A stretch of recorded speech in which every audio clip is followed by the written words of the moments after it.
손과 옆구리를 보이시니 라는 제목으로 말씀 주실 때 큰 은혜 받는 시간 되시기 바랍니다.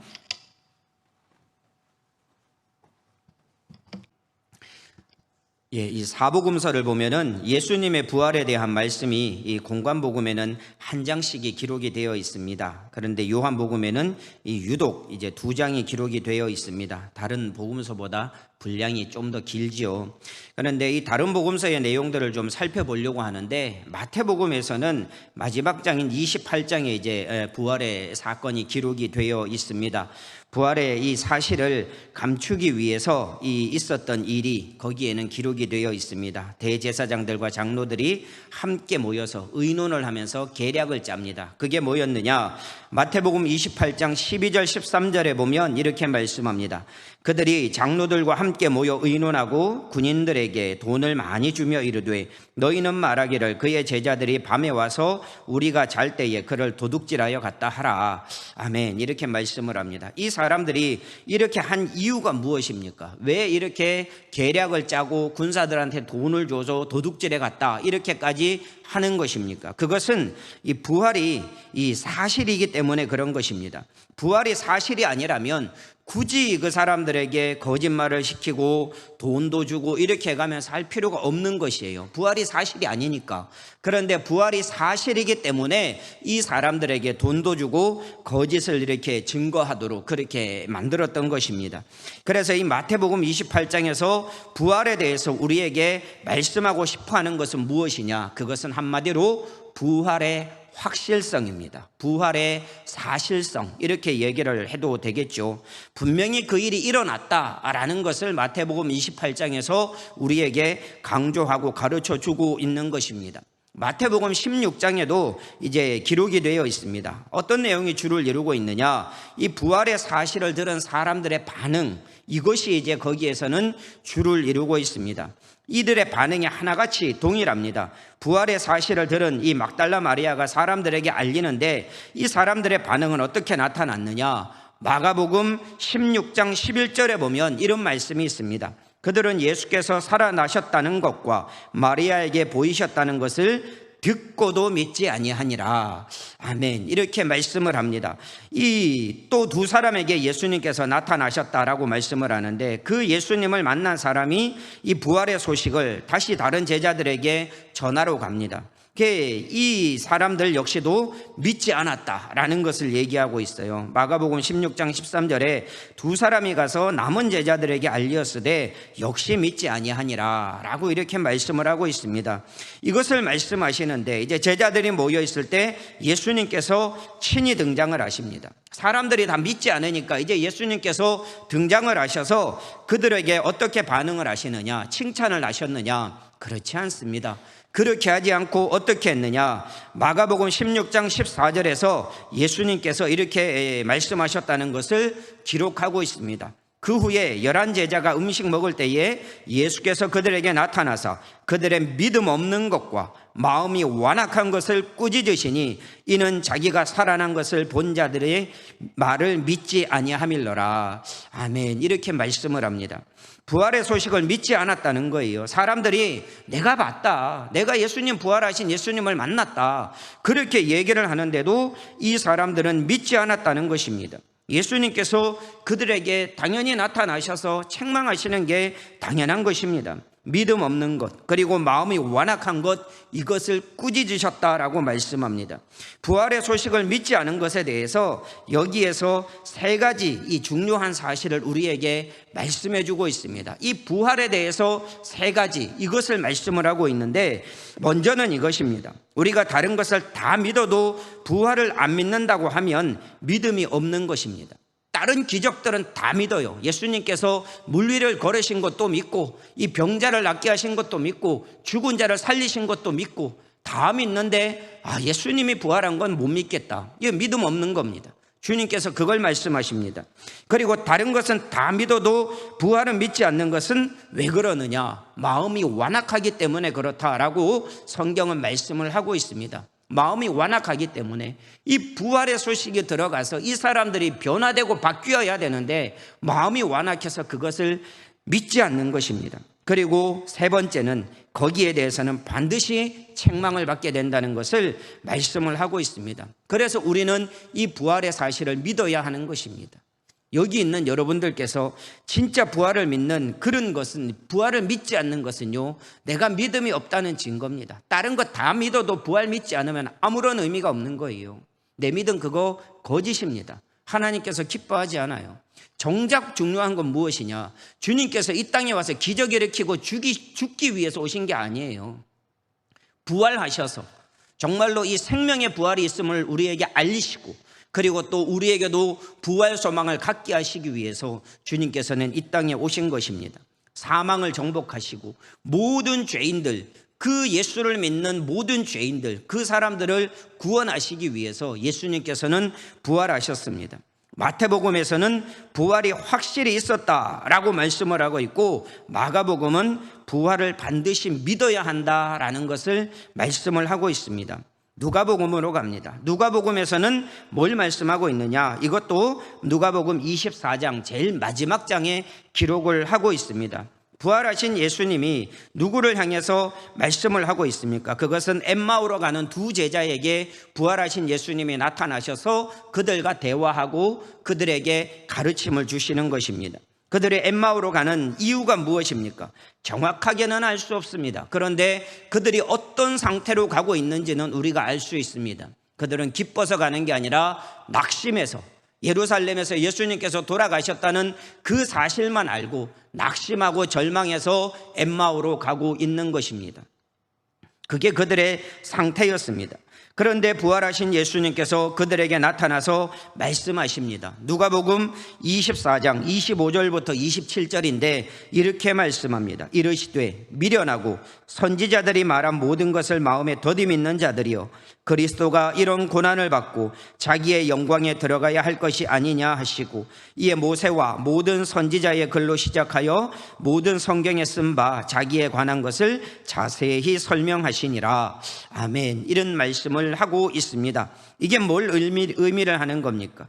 왜 예수님께서 엠마오로 가는 두 제자에게 나타나셔서 이것을 말씀을 하셨습니까? 그것은 예수님께서 이 땅에 오셔서 고난당하시고 죽으시고 부활하시고 그리고 승천하시는 이 모든 것들이 다 성경의 계획 속에, 하나님의 계획 속에 있다라는 것을 말씀하고 있는 것입니다. 그러니까 나 메시아가, 나 그리스도가 영광을 얻기 위해서 이 땅에 와서 고난을 받고 죽어야 된다는 것이 성경에 기록이 되어 있는데 왜 그것을 알지 못하고 깨닫지 못하느냐? 이게 주님께서 엠마오로 가는 두 사람에게 하신 말씀입니다.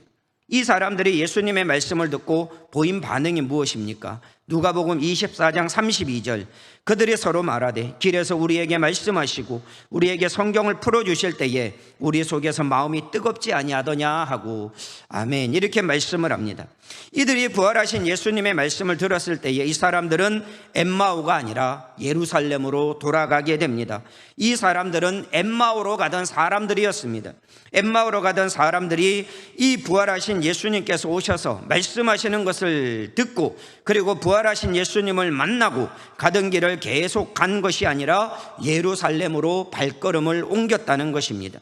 예수 그리스도의 부활을 맛본 사람들은, 부활하신 예수님을 만난 사람들은 모두가 다 삶의 방향이 바뀌어지게 되는 것입니다.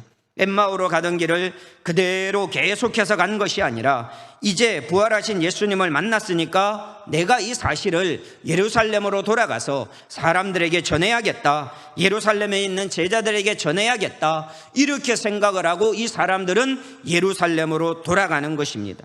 돌아가서 나도 만났다, 우리도 부활하신 예수님을 만났다라는 것, 예수님은 정말 부활하셨다라는 것을 전하기 위해서 예루살렘으로 가게 되는 것입니다. 인생의 목적이 바뀌어 버린 것입니다. 인생의 행로가 바뀌어 버린 거예요. 여기에서는 그것을 말씀하고 있습니다. 예수의 부활을 경험한 사람들, 부활하신 예수님을 만난 사람들, 그런 사람들의 삶은 반드시 바뀌게 되어 있다. 이것을 누가복음을 통해서 우리에게 가르쳐 주고 있는 것입니다. 부활은 확실합니다. 그리고 부활을 믿지 않으면 거짓 믿음밖에 되지 않습니다. 그러나 부활하신 예수님을 만난 사람들은 누구나 다 바뀌고 변화되고 삶의 목적과 방향이 완전히 바뀐다는 것을 우리에게 말씀해 주고 있는 것입니다. 이것이 공관복음서에서 말씀하고 있는 부활에 대해서 우리가 살펴보는 것입니다. 오늘 본문은 의심이 많은 제자라 불리는 이 도마가 없는 중에 제자들이 모인 곳에 예수님께서 나타나시는 장면을 말씀을 하고 있습니다. 이 사람들은 한 다락방에 모였습니다. 모여 있는 이유가 무엇입니까? 19절에 보면 이렇게 말씀합니다. 이날 곧 안식 후 첫날 저녁 때에 제자들이 유대인들을 두려워하여 모인 곳에 문들을 닫았더니 예수께서 오사 가운데 서서 이르시되 너희에게 평강이 있을지어다. 이렇게 말씀을 합니다. 이 사람들이 모여 있는 이유는 이 사람들은 유대인들을 두려워했기 때문에 그렇습니다. 이 사람들은 현재 지금 모여 있는 상황은 어떤 상황이었습니까? 막달라 마리아로부터 예수님의 부활 소식을 듣고 알고 있는 상태입니다. 마태복음이 그것을 기록을 하고 있습니다. 막달라 마리아와 다른 마리아가 또 함께 다른 여인들과 함께 예수님의 무덤을 찾아갑니다. 뭘 가지고 갑니까? 향품을 가지고 갑니다. 왜 가지고 갑니까? 그것을 예수님의 시신에 발라드리기 위해서 가지고 갑니다. 우리는 생명의 주여 면류관 받으시옵소서, 거기에 보면 마리아처럼 새벽에 죽게로 갑니다. 이런 찬송은 부르지 말아야 됩니다. 왜냐? 이렇게 믿음 없는 찬송을 불러서야 되겠습니까? 예수님은 부활하신다고 분명히 말씀하셨는데 마리아처럼 새벽에 죽게로 갑니다. 가서 뭐 하겠다는 거예요? 부활을 믿지 않고 거기에다가 약품 발라드리겠다는 거 아니에요. 예수님께서는 살아계실 때에 뭘 말씀하셨습니까? 내가 부활한다. 내가 부활해서 너희들보다 먼저 나는 갈릴리로 갈 거다. 그렇게 얘기를 했는데 그 부활의 이 말씀을 믿지 못하고 그렇게 약품을 가지고 간 그 여인이 믿음 있는 사람처럼 찬송이 된다는 게 저는 이해를 할 수가 없습니다. 왜 그런지 모르겠어요. 마리아처럼 새벽에 죽게로 갑니다. 참 믿음 없는 한 여인이 찬송가에 등장한다는 게 저는 너무 이상합니다. 그런데 지금 그 얘기를 하려고 하는 게 아니라 여기에서 말하고 있는 것은 무엇입니까? 이 제자들은 예수님께서 부활하셨다는 소식을 들었고 100m 달리기 하는 것처럼 열심히 뛰어서 무덤에 갔어요. 베드로가 갔는데 정말 비어 있어요. 그러면은 이게 사실이구나. 예수님께서 정말로 부활하셨구나. 이것을 알아야 하는데, 그런데 이 사람들은 어떻게 합니까? 두려워서, 유대인들이 두려워서 이 문을 닫고 다락방에 거기에서 벌벌 떨고 있는 거예요. 거기에 이제 예수님께서 오시는 것입니다. 이들이 두려워했던 이유가 무엇입니까? 무엇 때문에 이 사람들이 두려움을 가지고 그렇게 숨어 있었습니까? 문제는 하나밖에 없어요. 그건 뭐냐면 아직 이 사람들은 부활하신 예수님을 만나지 못했기 때문에 그렇습니다. 이 사람들은요, 예수님이 부활하셨다는 소식을 들었어요. 그런데 만나지를 못했습니다. 예수님이 부활하셨다는 말만 듣는 것과 부활하신 예수님을 직접 눈으로 보고 만나는 것은 완전히 다릅니다. 이거는 진짜 천지 차이입니다. 누가 살아났다더라 하고 얘기를 듣는 거하고 그 살아난 사람을 내가 보았다라고 하는 것과는 완전히 다른 것입니다. 이 사람들은 아직 부활하신 예수님을 만나지 못했습니다. 그들은 말로만 듣고 보지 못했기 때문에 두려워서 떨고 있었던 것입니다. 정말 원하기는 우리 모든 성도님들께서 정말 부활하신 예수님을 만나는 역사가 있기를 바랍니다. 매일매일 만나는 역사가 있기를 바랍니다. 그래야 우리가 달라진다니까요. 우리의 삶이 달라지고 우리의 삶의 목적이 달라지고 새로워진다는 것입니다. 우린 이 부활하신 주님을 매일 만나야 됩니다. 말씀을 통해서, 기도를 통해서 우리는 만나야 됩니다. 기독교인이라고 불리는 많은 사람들 중에 이 부활하신 예수님을 만나지 못한 사람들이 얼마나 많습니까? 다 교회를 떠나가고 다 교회를 멀리하고, 멀리한 것까지는 좋은데 교회를 배척하고 이렇게 살아가는 사람들이 얼마나 많습니까? 그 사람들이 그런 이유는 하나밖에 없어요. 예수님이 부활했다는 사실을 교회에서 듣기는 듣는데 자신이 직접 인격적으로 주님을 만나지 못했기 때문에 그렇게 살아가는 것입니다. 참 안타깝죠. 우리가 수십 년 신앙생활을 하고 수백 년은 아니죠. 수십 년 신앙생활을 하면서 그렇게 우리가 주님을 만나지 못한다면 우리가 정말 불쌍한 사람들이에요. 여러분들께서는 부활하신 주님을 만나셨습니까? 못 만나셨습니까? 만나야 됩니다. 못 만나셨다면 만나야 됩니다. 나의 삶이 변하는 길은, 내가 정말 영생을 얻는 길은 이 부활하신 주님을 만나는 길밖에 없습니다. 주님은 우리를 정말로 정말로 만나기를 원하십니다. 성경에 보면은요, 하나님께서 뭘 말씀하고 있습니까? 만나는 것을 강조를 하고 있습니다. 너희는 찾을 만할 때에 나를 찾으라, 부르라, 내가 만나주겠다. 너희 부르짖어라, 그럼 내가 크고 비밀한 일을 너희에게 알려주겠다 라고 그렇게 말씀하지 않습니까? 왜 그렇습니까? 만나는 게 너무 중요하기 때문에 그래요. 만나는 게 중요하기 때문에 그렇습니다. 말만 해라, 내가 다 들어, 내가 다 듣고 있다, 그러면 내가 다 해줄게, 그렇게 하셔도 될 텐데 왜 굳이 만나는 게 중요하다, 내가 만나주겠다 그렇게 말씀을 하십니까? 그게 그만큼 중요하기 때문에 그렇습니다. 우리가 신앙생활을 하면서 진짜 중요한 게 뭡니까? 말로만 무진장 듣는 것보다 이것만 가지고 우리가 만족해서는 안 됩니다. 정말로 우리에게 중요한 것은 이 부활하신 주님, 이 주님을 우리가 직접 체험해야 한다는 것입니다. 하나님은 우리를 부지런히 만나주기를 원하십니다. 그런데 우리가 그 만나주시기를 원하시는 하나님을 찾지 않는다면 우리는 하나님을 만날 수 없어요. 하나님은 만나고자 하는데 내가 안 만나려고 그래요. 여보세요? 이따 좀 볼까? 아니, 나 바빠, 나중에 봐. 안 만나려고 하는 겁니다. 하나님은 만나고 싶어 하세요. 알려주고 싶어 하시고, 보여주고 싶어 하시고, 가르쳐주고 싶어 하세요. 그런데 우리가 그것을 거부한다면 부활하신 주님을 절대로 만날 수 없습니다. 우린 주님을 만나야 합니다. 모든 사람들이, 우리 교회에 출석하는, 아니 이 땅에 있는 그리스도인들이라고 얘기하는 그 사람들이 전부 다 주님을 만나야 합니다. 그래야 정말로 담대한 믿음과 신앙을 가지고 주를 위해 살든 주를 위해 죽든 그렇게 할 수 있는 것입니다. 부활하신 예수 그리스도를 만났을 때 그분의 말씀을 듣고 그 말씀이구나 라고 하는 것을 알고 어떻게 합니까? 이 사람들 다 나중에 예수님을 위한 삶으로 바뀌어지게 되는 것입니다. 사도 바울은 우리가 잘 알고 있습니다. 그는 예수님을 만나지 못했을 때는 계속해서 예수님을 믿는 사람들을 박해하고, 그리고 심지어 죽이고 교회를 말살시키고 이런 일들을 했던 사람이었습니다. 그런데 그가 대제사장에게 공문을 받아서 다메섹에 있는 그리스도인들을 잡기 위해서 가던 도중에 예수님을 만났습니다. 예수님의 육신을 입고 나타나신 것은 아니지만 분명히 예수님은 그에게 나타나셔서 말씀하셨습니다. 사울아, 사울아, 네가 어찌하여 나를 박해하느냐? 주여, 네시오니까 나는 네가 박해하는 예수다, 이렇게 말씀을 하십니다. 토미 텐이라는 목사님은 이것이 30초 동안 이루어진 30초의 기적이다 라고 그렇게 얘기를 합니다. 아주 짧은 단 한순간에, 몇 마디 없잖아요. 짧은 한순간에 이 얘기지만, 그러나 사울은 만났습니다. 그래서 이 사람은 완전히 바뀌어지게 된 것입니다. 예수님의 부활 소식을 듣지 못했을까요? 이 사람이 들었을 것입니다. 자기가 살아있을 때 예수님도 같이 있었어요.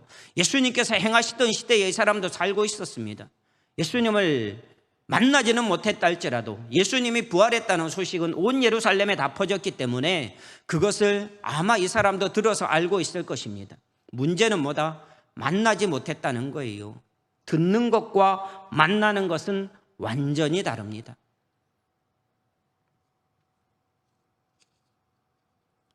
이 부활했다는 말로만 듣던 이 예수님을 다메섹에서 만나고 나서 이 사람은 삶이 바뀌고 인생이 바뀌고 목적이 바뀌고 모든 것이 다 바뀌었습니다. 자신을 위해서, 자신의 영달을 위해서, 자신의 유익을 위해서 살던 것이 이제는 주를 위해서, 내가 가지고 있는 모든 지식도 예수 그리스도를 아는 지식 외에는 모든 것은 다 해로 여기노라, 배설물로 여기노라 라고 말할 정도로 예수 그리스도를 아는 가장 고상한 지식을 알기 위해서, 그리고 표대를 향해서 달려가는 사람이 되었습니다. 내가 지금까지 배워왔던 것들, 내가 지금까지 경험했던 것들, 내가 지금 누리고 있는 모든 것들, 내가 예수를 만나고 보니까 이게 다 아무것도 아니구나, 배설물 같구나, 가장 고상한 것은 여기에 있지 않고 예수에게 있었구나 라는 것을 알고 완전히 삶을 바꾸었습니다. 내가 그렇게 핍박했던 교회, 내가 그렇게 핍박하던 성도가 그렇게 얘기하던 예수님께서 부활하셨다라는 것이 정말 사실이었구나. 이것을 알고 나서, 이 예수님을 만나고 나서 완전히 바뀐 것입니다. 바뀌고 싶으면 예수님을 만나야 합니다. 우리는 모든 면에서 예수님을 만나야 바뀔 수가 있는 것입니다. 사도 바울이 만난 이 부활하신 예수님을 우리도 만나야 합니다. 정말로 여기 계신 모든 분들께서, 그리고 또 우리 이 영상을 보시거나, 그리고 또 이 우리 교회에 출석하는 모든 성도님들이 정말 부활하신 예수님을 만날 수 있기를 우리 구주 예수 그리스도의 이름으로 축원합니다.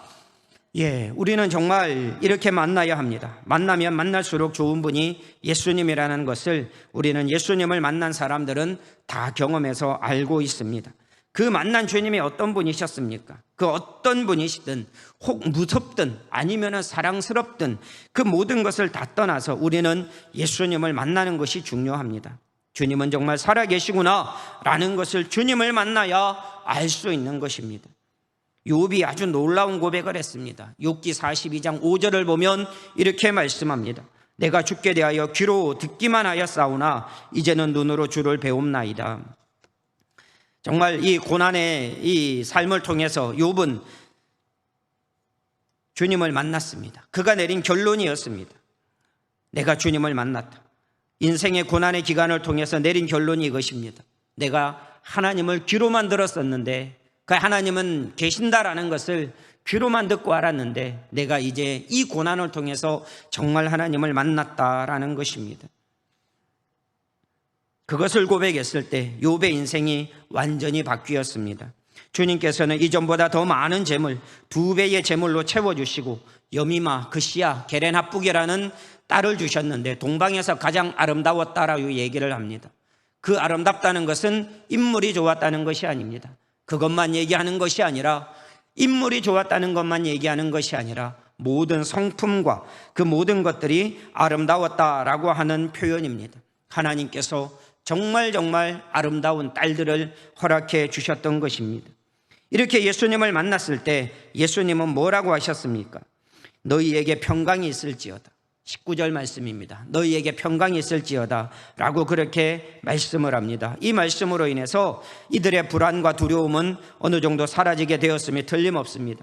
그런데 그저 예수님께서 너희에게 평강이 있으라 라고 말씀하신 것은 뭘 말씀하시고자 함이었습니까? 이제 너희는 마음 편하게 살아라 라는 것을 말씀하는 것이 아니었습니다. 뭘 말씀하고자 하는 것입니까? 여기에서 우리는 이 평강이라는 말을 알아야 합니다. 우리가 옛날에 많이 인사했었죠. 저도 학생 때 샬롬, 샬롬 이렇게 하면서 인사를 했었는데 그게 평강입니다. 헬라어로는 에이레네 말을 씁니다. 에이레네라는 말을 씁니다. 이 평강은 내가 얻고자 해서 얻을 수 있는 것이 아닙니다. 내가 평안하게 살아야지 라고 해서 내가 평안하게 살 수 있는 것도 아닙니다. 누군가가 주어야 누릴 수 있는 평강, 이것을 여기에서 샬롬, 에이레네 이렇게 말을 하고 있는 것입니다. 이것은 누가 주는 것이냐? 하나님께서 주시는 것입니다. 그런데 하나님께서 주시는 이 평강은 어떻게 얻을 수가 있느냐? 하나님과의 관계 속에서 아름다운 관계가 지속되고 진행될 때에 있을 수 있는 것, 얻을 수 있는 것, 이것을 평강이라고 얘기를 합니다. 내가 평안해야지. 여러분, 그거 아닙니다. 여기에서 말씀하고 있는 평강, 주님께서 주시고자 하시는 평강, 이것은 내가 자의적으로 뭘 이렇게 많이 얻고 많이 쌓고 많이 가지고 많이 누려서 난 평안해, 이걸 얘기하는 게 아니라는 거예요. 여기에서 말씀하고 있는 평강은 하나님과의 관계 속에서 얻을 수 있는 것, 그것을 말씀을 하고 있는 것입니다. 이 사람들이 하나님을 바르게 섬기지 못해서 진노 중에 있게 된다면 이 사람들에게는 진정한 평안은 없는 것입니다. 그러나 정말 주님 앞에 회개하고 하나님께서 죄 사함을 주시고, 그렇게 하면 무엇을 증거로 주시느냐? 너희가 죄 사함을 받고 나의 백성이 되었다라는 것을 주시는 증거가 무엇이냐? 그게 평강이라는 것입니다. 여기에서 우리가 평안을 이해하기 위해서 하나 생각을 해볼 것이 있습니다. 에덴 동산에서 이 범죄 이전의 아담과 하와는 정말 즐거운 삶을 살았습니다. 모든 것을 자유롭게 하고 하나님과도 직접 대화하면서 교제하면서 그렇게 살았습니다. 그런데 이런 평강이 깨지는 사건이 발생을 했습니다. 그게 뭐냐면 선악을 알게 하는 나무의 열매를 먹은 것입니다. 하나님께서는 이 일을 통해서 숨어있는 아담을 찾으셨습니다. 아담아, 아담아, 네가 어디 있느냐? 라고 하나님께서 부르실 때에 아담이 뭐라고 말합니까? 주여, 내가 벗었으므로 부끄러워서 숨었나이다. 이렇게 하지 않습니다. 주여, 내가 벗었으므로 두려워하여 숨었나이다. 이렇게 얘기를 합니다. 여러분, 이게 벗었으면 두려움 있습니까? 부끄럽습니까? 부끄러운 게 정상이에요. 그게 인간의 모습입니다. 뭔가 이렇게 벗어 있으면 이제 부끄럽잖아요. 그런데 여기에서는 뭘 말씀하냐? 두려워서 내가 숨었다라고 그렇게 얘기합니다. 이건 뭐냐면요, 하나님과 지금까지 누렸던 평강이 다 깨져버렸다는 것을 얘기를 하는 거예요. 범죄로 인해서 완전히 다 무너져 버린 것입니다. 이것을 여기에서 말씀하고 있습니다. 하나님과 나와의 관계는 이제 더 이상 평강은 없다라는 것을 여기에서 아담이 얘기를 하고 있는 것입니다. 내가 죄를 범했고 이제 하나님과 나 사이에 더 이상 평안함은 없습니다. 이것이 깨져버렸습니다 라는 것을 두렵다는 말로 표현을 하고 있는 것입니다. 그것을 로마서 10장 상반절에서는 5장 10절 상반절에서는 이렇게 말씀을 합니다. 곧 우리가 원수되었을 때에, 에베소서 2장 3절 하반절에서는 다른 이들과 같이 본질상 진노의 자녀였더니 라고 이렇게 말씀을 하고 있습니다. 죄로 인해서 하나님과 우리 사이의 관계는 깨져버렸습니다. 그 깨져버린 상태에서 내가 평안을 누린다, 이것은 거짓 평안입니다. 하나님께서 말씀하시는 평안이 아닙니다. 하나님께서 주시고자 하시는 평안도 아닙니다. 그것은 내가 자의적으로 만든 평안, 내가 그냥 마인드 컨트롤처럼 나는 평안해, 나는 평안해 이렇게 하고 있는 평안일 뿐이지 하나님께서 주시고 나는 평안은 아니었다는 것입니다. 죄는 평안을 깨트립니다. 그래서 이것을 해결하시기 위해서 무슨 일을 하신 것입니까? 예수님께서 이 땅에 오신 것입니다. 그리고 예수님께서 이 땅에 오셔서 십자가에 달려 돌아가심으로 원수되었던 하나님과의 관계를 회복하시고 그 예수를 믿는 모든 사람들에게 하나님께서 주시고자 하시는 것이 평강입니다. 그 평안이 너희에게 있으라 라고 19절 마지막에서 말씀을 하고 있는 것입니다. 우리가 가지고 있는 이 평안, 예수를 믿음으로 인해서 우리가 비록 연약해서 죄 가운데 살지만 그래도 예수를 믿음으로 인해서 가지고 있는 평안은 세상이 절대로 얻을 수 없는 평안입니다. 그것은 세상이 줄 수도 없는 평안이고 세상이 알 수도 없는 평안이고 오직 하나님께서 우리에게 선물로 주실 수 있는 평안이라는 것을 우리는 아셔야 합니다. 우리가 예수 그리스도를 통해서 얻는 평안, 이것을 세상에서 얻고자 한다면 절대로 얻을 수 없을 것입니다. 왜? 그건 세상은 절대로 줄 수 없기 때문에 그렇습니다. 우리가 평안이 깨어졌을 때, 죄로 인해 평안이 깨어졌을 때, 우리가 연약해서 범죄함으로 우리의 마음이 무너지고 우리의 마음의 평강이 사라져버린 것 같을 때 우리는 어디로 가야 합니까? 세상으로 가야 합니까? 개그 콘서트를 보고 뉴스를 보고, 뉴스 보면 평강이 없죠. 다른 어떤 이 재밌는 프로를 보고 그렇게 하면은 평강이 옵니까? 그렇게 얻어지는 평강, 이런 것은 거짓입니다. 가짜입니다. 우리가 정말로 평강이 사라졌을 때는 그걸 주실 수 있는 분에게로 달려가야 하는데 그것은 세상의 그 어느 것도 아니라 하나님 앞에 달려가야 얻을 수 있는 것입니다. 우리가 평안하기를 원한다면 날마다 하나님을 찾아야 합니다. 하나님, 세상이 줄 수 없는 평강을 내게 주십시오. 내가 지금 하나님 앞에 범죄하여 하나님 앞에 정말 슬프지만 하나님 나를 위로하시고 하나님 나에게 은혜를 주시고 평강을 허락하여 주시옵소서. 주님께서 주시는 평강은 세상이 줄 수 없는 것이라 하셨으니 그 평안을 내게 주십시오 라고 주님 앞으로 달려갈 때 주님께서는 우리에게 그 평안을 허락해 주실 줄로 믿습니다. 아멘. 네, 예수님께서는 그리고 나서 뭘 하셨습니까? 평안이 있어라 라고 말씀하시고 나서 그리고 한 가지 행동을 하십니다. 그게 뭐냐면 손과 그리고 옆구리, 누가복음에는 발까지 그렇게 제자들에게 보이셨다라고 말씀을 합니다. 그럼 뭘 얘기를 하는 걸까요? 이 부활은요, 사실이라는 것이고 예수님께서는 비록 신령한 몸이지만 육체를 입고 그렇게 부활하셨다라는 것을 우리에게 보여주고 있는 것입니다. 예수님께서 십자가에 달려 들어가셔서 그때에 났던 이 창자국, 그리고 또 이 손의 못자국, 발의 못자국, 이것을 보여주셨던 거예요. 이건 뭘 말씀하고 있는 것입니까? 예수 그리스도께서 실제로 죽으셨다는 것을 말씀합니다. 손에 못이 박히고 발에 못이 박히고 창을 찔리고 그렇게 해서 예수님께서는 돌아가셨다, 진짜로 돌아가셨다라는 것을 말씀을 하고 있는 것입니다. 영지주의자들은 뭘 얘기합니까? 가현설, 이건 환상일 뿐이야. 예수님은 돌아가신 게 아니야. 예수님이 달려서 돌아가신 것처럼 보일 뿐이야 라고 얘기합니다. 그리고 또 기절설을 주장하는 사람들이 있습니다. 예수님은 십자가에 달려서 돌아가신 것이 아니라 너무 고통스러워서 기절하셨다. 말도 안 되는 소리입니다. 그런 사람들 진짜 가가지고 못 받고 그냥 창으로 한번 찔러봐야 돼요. 죽는지 기절하는지. 이런 얘기를 하고 있는 것입니다. 말이 안 되는 소리를. 예수님께서 분명히 죽으셨고 다시 살아나셨습니다. 이 부활하신 몸에 못자국과 창자국이 그것을 확실하게 증명을 하고 있는 것입니다. 제자들이 예수님의 그 모습을 보고 기뻐했습니다. 이것 또한 부활의 확실한 증거입니다. 이처럼 부활의 증거가 많습니다. 그럴 리는 없지만 혹시 아직까지도 이 가운데 부활을 믿지 못하는 분이 계신다면 오늘 이 시간부터 부활을 믿으십시오. 믿어야 합니다. 이 부활이 정말 우리에게 중요합니다.